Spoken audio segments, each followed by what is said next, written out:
Hi all and welcome back to Aspie Answers. If you're new here, I'm Aspie Answers, the host, founder, creator of Aspie Answers of my brand. Today I just want to quickly give you a quick update based on the latest video that I posted eventually that I did about Abby, of the very first one about catatonia. Upon recording this is a reminder that this was done before she told me about her new diagnosis of FND. So in this episode, I'm glad that she came back and decided to help with video 2 based on her new diagnosis, and I'll give it to her to tell you. This will reflect on the updated and accurate information she has shared with me about her lived experience with FND. I'm really forever grateful that she's sharing her story to brave it out. So once again, Abby, thank you for doing this. And if you want to help by supporting her or following us, you can follow her on her Instagram, which will be listed below, as well as also hopefully her Facebook page. So again, thanks. Hi Aspie Answers. Thank you so much for having me, and my name is Abigail Pratt. I am 24 and I live with autism spectrum disorder and a type of functional neurological symptom disorder called PNES. So a bit about me. So I am a Christian. I work and I co-founded a organisation and am a leader for an organisation called Mid-CEA, which is a group run by disabled people for disabled people, and we run all sorts of events. Some other things to know about me is I am a 3-time national gold medalist for Special Olympics equestrian, and I love to do punch needling. So the conditions I'm diagnosed with are autism spectrum disorder, which I got diagnosed at later in life, functional neurological symptom disorder, with the symptom being PNES/PNMR, which stands for psychogenic non-epileptic seizures and psychogenic non-epileptic muscle rigidity. And I also have a few other sensory symptoms that come along with that. I also am dyslexic, and I have a few other learning disabilities. So the main thing I'm going to talk about today is my functional neurological symptom disorder. So in shortened we call it FND, and my autism and how they relate. So pretty much it is a soft wiring issue. So my brain sending incorrect signals to my body, which makes it do all sorts of things. So I have had this condition. My diagnostic journey has been quite an interesting one. So I started developing these symptoms probably about 3 years ago, 3.5 years ago, and then I at the time it was thought to be autistic catatonia, and now it has been changed to functional neurological symptom disorder. What is it like living with the condition? It is incredibly debilitating. So for me, the condition it's triggered by a lot of my autism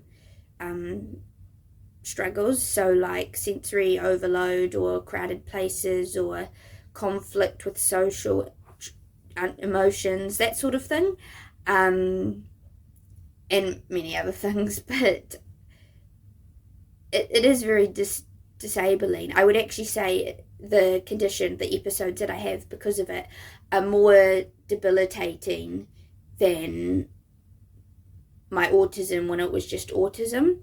Well, not just autism, but when I didn't have these episodes because of that, it was a lot less debilitating than it is now. Well, now it takes over every element of my life, but I have learnt to live despite it. Not in spite of it, but despite of it. To live in a way that is true to my values, my faith, my all those sorts of things. And in terms of treatment, unfortunately, there's not really a treatment for it as such. The treatments, I would say, are kind of more so to help with making them less frequent, or help with the other symptoms associated. So like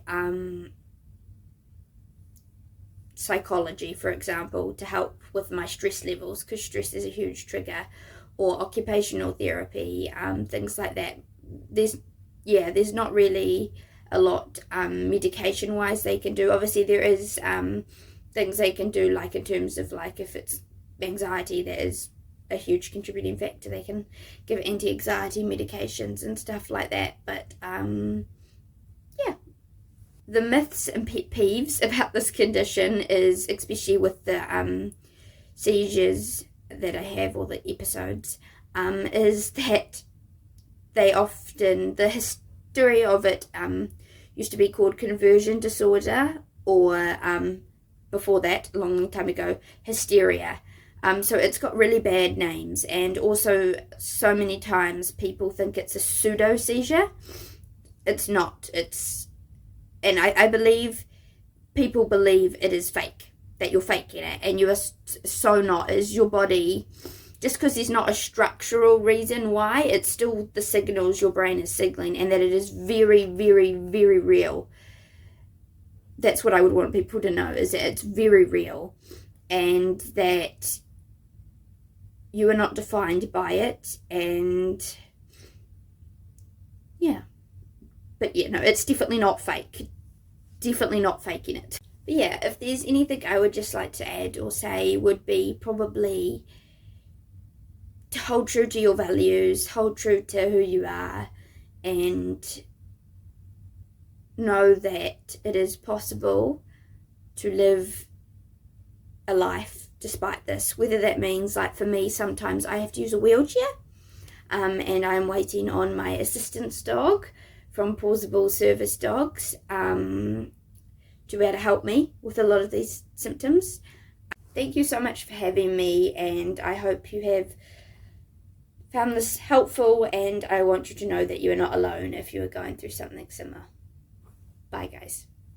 Again, thank you so much all for watching this updated version of Autism and FND, and taking the time to listen to her lived experience.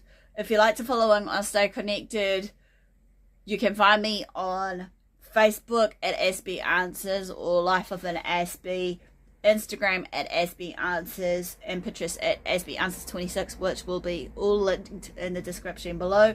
If you like also to support what I'm doing here based on what you've seen, you can also check out the resources I've created, as well as the content on Payhip Gumroad, basically based on Aspie Answers Collective on those two platforms. And also, if you want to support me through coffee, feel free to do so by either tipping, being a supporter, or whatever your choice will thing. No pressure here, because every bit helps. Everything helps me to continue what I'm doing, creating and sharing these conversations, as well as the items that I do, be it my merch, the resources of your guides and toolkits. Before you go, I'd really love to hear from you, basically also of a question. What's something you wish more people understood about your lived experience, if you've lived something like Abby, or just one of your lived experiences?